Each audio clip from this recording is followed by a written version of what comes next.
Fala galera, Guilherme Oliveira aqui no canal da L Academy, o canal para você que quer ser um desenvolvedor ou uma desenvolvedora acima da média. E o vídeo de hoje é para falar de .NET. No vídeo anterior eu falei um pouco da história do framework, como foi a transição até o .NET 5 que foi lançado no ano passado.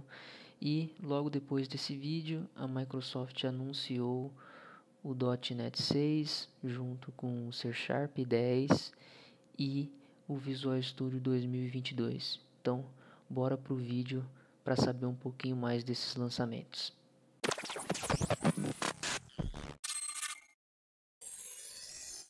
Bom pessoal, eu vou mostrar para vocês aqui, tanto na documentação da Microsoft quanto no blog, o tamanho do conteúdo que foi gerado pro anúncio do .NET 6, Visual Studio 2022, C Sharp 10, F Sharp. Então tem muito conteúdo, tanto aqui na parte de documentação quanto no blog da Microsoft. Então não dá para a gente tratar tudo em um único vídeo, senão ele vai ficar muito pesado.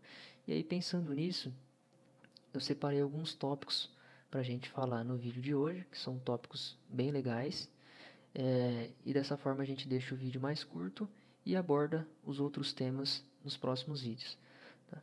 E para isso, para o vídeo de hoje, eu separei alguns exemplos que vão mostrar para vocês que, pelo simples fato de mudar do .NET 5 para o .NET 6, a gente já tem um ganho expressivo de performance quando se trata de serialização e deserialização de objetos e quando a gente está trabalhando com arquivos, leitura e escrita, o simples fato de trocar a versão do framework já traz um grande ganho de performance.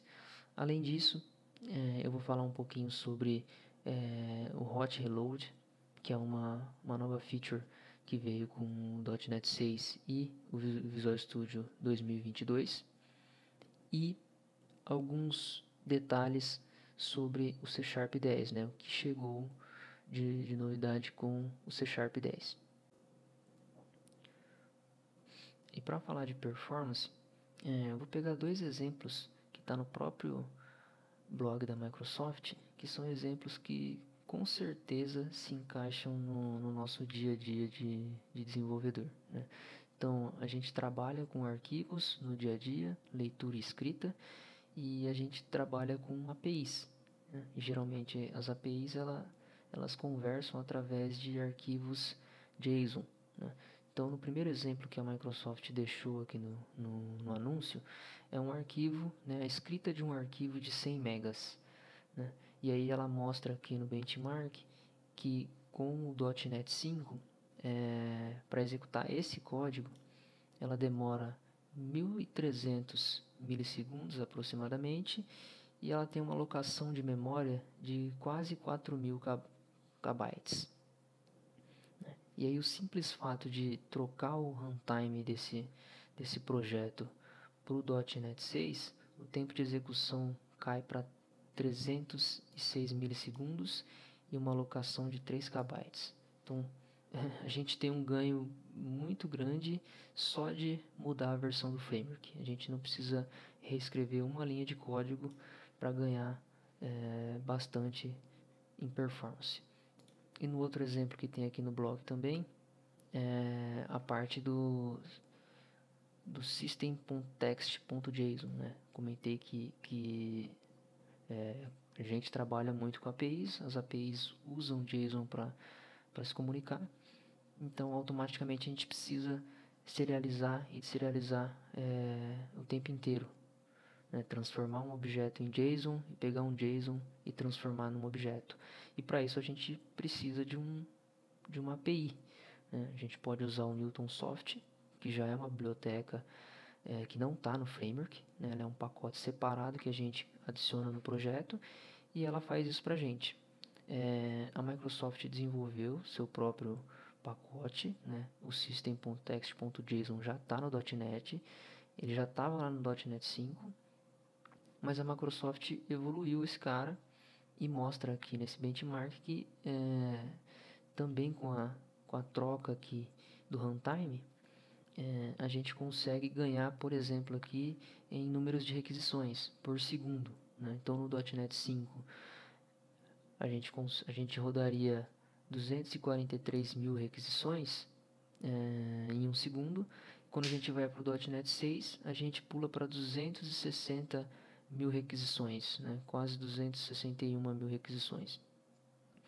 Então, é um ganho expressivo por uma simples troca de framework.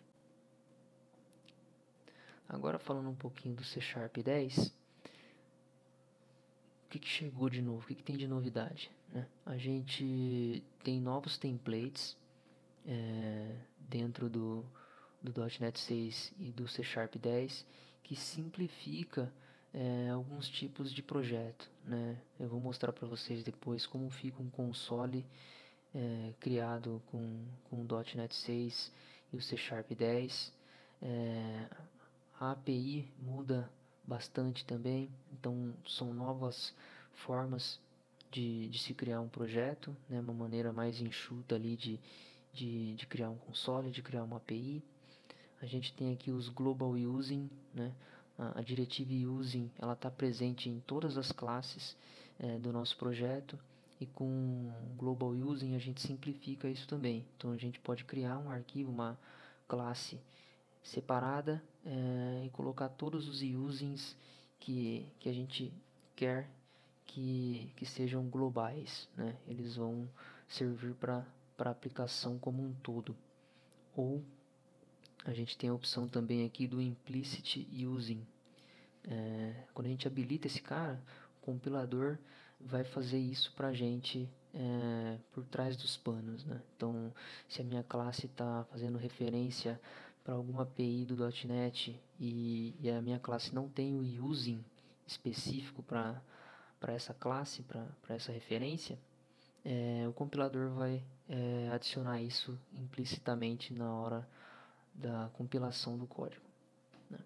Uma outra mudança aqui é o File Scoped Namespaces, né? Bem simples essa mudança. Então, antigamente a gente tinha esse formato, né? Ele continua valendo, mas com o C Sharp 10 a gente pode colocar o namespace dessa forma, sem as chaves, e tudo que vem a partir daqui vai estar nesse namespace. Então, se eu tiver uma, duas, três classes nesse mesmo arquivo, todas elas vão fazer parte desse namespace específico. Uma outra novidade aqui são os records. A Microsoft introduziu esse cara no C Sharp 9, né? Então é uma nova forma de trabalhar com objetos, assim como a gente tinha as classes, as structs. A Microsoft introduziu o record, que é um cara que foi criado para trabalhar com tipos imutáveis, né? O que seria isso, né? São objetos que a gente cria e idealmente as propriedades desse tipo elas não vão mudar, elas são imutáveis. Se houver a necessidade de uma mudança de um novo valor para uma das propriedades ou para todas as propriedades, significa que a gente precisa criar um novo objeto, né? Então isso veio no C Sharp 9. No C Sharp 10, a Microsoft traz o Record Struct, né? E aí entra um conceito que já existia no framework de tipos por referência e tipo por valor. Então a gente passa a ter o Record Struct e o Record Class, né? O Record Class para tipos por referência e o Record Struct para tipos por valor. E agora entrando aqui mais no ferramental, junto com o .NET 6, Visual Studio 2022, a gente tem esse carinha aqui, o Route Reload. Para que serve esse cara? Esse cara veio para facilitar o nosso dia a dia, né? Então, quando a gente está desenvolvendo um website, um console, um Windows Application, está usando ali um WPF, geralmente a gente precisa parar a aplicação toda vez que acontece uma mudança, compilar tudo de novo e pedir para o Visual Studio rodar, né? com o Hot Reload, a gente não precisa mais de todo esse passo a passo, né? A gente passa com simples salvar dos arquivos, isso reflete na aplicação. Então, se eu tenho um website e eu troquei um CSS, automaticamente a mudança vai refletir no meu website. Se eu estou trabalhando com uma aplicação para Windows que usa o WPF e eu troquei alguma coisa no XAML, isso é atualizado automaticamente. O mesmo serve para código, né? Então, se você faz uma mudança no C Sharp, isso vai refletir e você não precisa parar a sua aplicação e rodar ela de novo. Ainda no Visual Studio a gente teve melhoria, né? O avanço do IntelliCode, né? Ele não está, acho que a Microsoft não citou aqui no blog, mas o IntelliCode já vinha no Visual Studio há algum tempo, não sei em qual versão exatamente, mas basicamente é a inteligência artificial no IntelliSense do Visual Studio, né? Então, o IntelliSense já traz ali uma sugestão do que você vai usar, né? Antigamente ele apenas ordenava os atributos e métodos do objeto que você estava acessando, da classe que você estava acessando. Com o IntelliCode ele passou a trazer os métodos mais usados, um método que você acabou de usar, né? E aí agora a evolução nessa versão do 2022, você consegue com o Tab, né, com o auxílio do Tab, parecido com o que é feito com o Code Snippet, gerar a linha inteira. Então você pega um objeto, ponto, ele vai sugerir o método inteiro com o parâmetro que ele acha que deve ser passado ali. Então, mais evolução para o IntelliCode e mais produtividade também. Eu estava quase esquecendo de falar de um ponto bem interessante. É a primeira versão do Visual Studio que vem em 64 bits, né? O que isso muda? Muda em performance também, né? Então, antigamente, na versão de 32 bits, o Visual Studio estava limitado a trabalhar com 4 GB de memória, né? Então, ele tinha ali 4 GB de memória para gerenciar os projetos da solução que você estava abrindo. Com o Visual Studio em 64 bits, esse número vai lá para a casa dos terabytes. Então, soluções com inúmeros projetos, né, ali na casa dos 100 projetos, 200 projetos, dava muito trabalho pro Visual Studio, né, gerenciar, ficava lento, você ia pesquisar alguma coisa dentro dessa solution, já começava a enroscar. E com o Visual Studio 2022 em 64 bits, isso muda drasticamente, né? Tem vídeos da própria Microsoft mostrando o tempo, né, que leva para abrir uma solução com essa versão que tem muitos projetos, é muito rápido, e uma pesquisa que ela faz ali dentro com termos para encontrar algum arquivo, encontrar alguma palavra específica na solução inteira, e isso é muito rápido. Então é um ganho de produtividade gigantesco pro dia a dia do desenvolvedor. Isso, falei bastante aqui sobre os temas que eu separei para esse vídeo específico, e agora eu vou pegar o teste que eu fiz para mostrar o ganho de performance, né? O primeiro deles é para leitura e escrita de arquivos em disco, né? Então eu tenho aqui a solution. Aqui na minha solution eu tenho 2 projetos, um que eu chamei de .NET 5 e o outro eu chamei de .NET 6. Esse cara aqui, ele está configurado para rodar com o .NET 5 e o outro projeto com o .NET 6. Então aqui o target framework desse projeto é o .NET 6. São 2 consoles, né? Então tem as classes aqui. Então esse é o .NET 6. Vou aumentar um pouco a fonte aqui. Ambos fazem a mesma coisa, né? Eu tenho aqui o main, ele pede para apagar o arquivo caso ele exista, escreve, lê, né, em 2 métodos separados, marca o tempo decorrido para escrita, tempo decorrido para leitura e loga isso no console, né? São arquivos de mais ou menos 70 megas, né? Eu faço um for aqui de 5 milhões nos dois projetos, né? E aí isso já está aqui no meu PowerShell, né? Então eu acessei o diretório desses dois projetos e aqui eu vou rodar através do .NET Run. Ele pega o caminho e roda o projeto, né? Então, nesse caso que é o .NET 5, ele fez o teste de escrita e levou 1 segundo e alguns milissegundos, e para leitura 400 milissegundos. E aí eu rodo o mesmo código, né? O mesmo projeto, porém com o .NET 6, .NET Run. E aí aqui a gente vê que para escrita ele levou 700 milissegundos e para leitura 414. Então, para leitura a gente está mais ou menos igual, e para escrita a gente teve um ganho razoável apenas pela troca do runtime. Top, né? O outro projeto que eu criei aqui é para mostrar a parte de serialização e deserialização de objetos. E aí, mesma coisa, eu tenho aqui um projeto em .NET 5, um projeto em .NET 6, ambos estão lendo o mesmo arquivo JSON. Também tenho ele aqui no meu PowerShell, já no diretório, né? Então, aqui é o .NET 5, .NET Run. Eu também coloquei nesse teste o processo de serialização e serialização com Newtonsoft.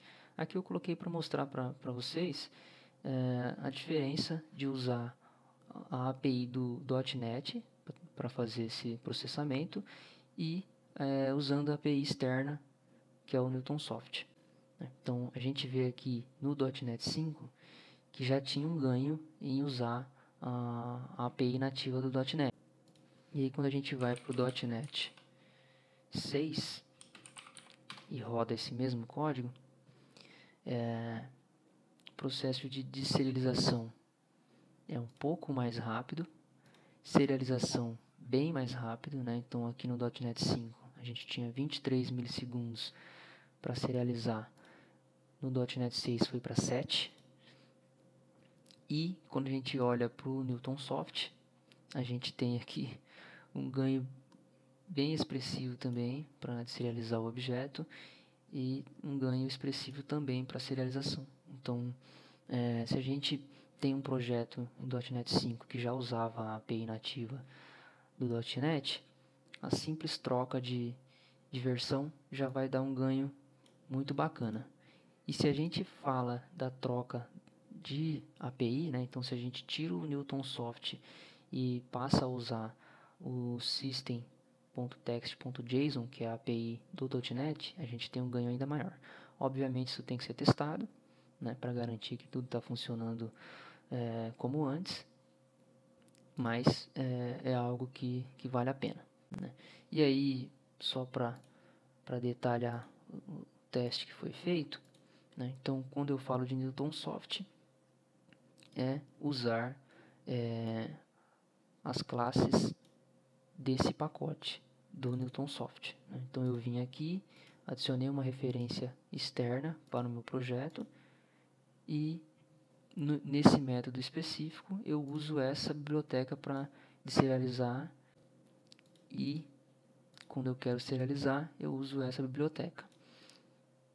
Para usar a biblioteca nativa do .NET, system.text.json, né? Então, essa é a diferença. E nessa solution, galera, eu criei dois projetos simples, usando os novos templates do .NET 6, né, um console e um website. No console, a gente olha aqui e vê que uma linha é o suficiente para mostrar o Hello World. No caso do website, a gente tem só a Program, a startup não está aqui mais, tem menos linhas de código para subir esse website, não tem a declaração explícita aqui da classe, apenas as chamadas dos métodos. Além disso, a gente consegue ver aqui na index de uma das páginas, né, no CS, aquela nova abordagem para o namespace. E por último, eu vou rodar o website para mostrar para vocês o Route Reload em ação.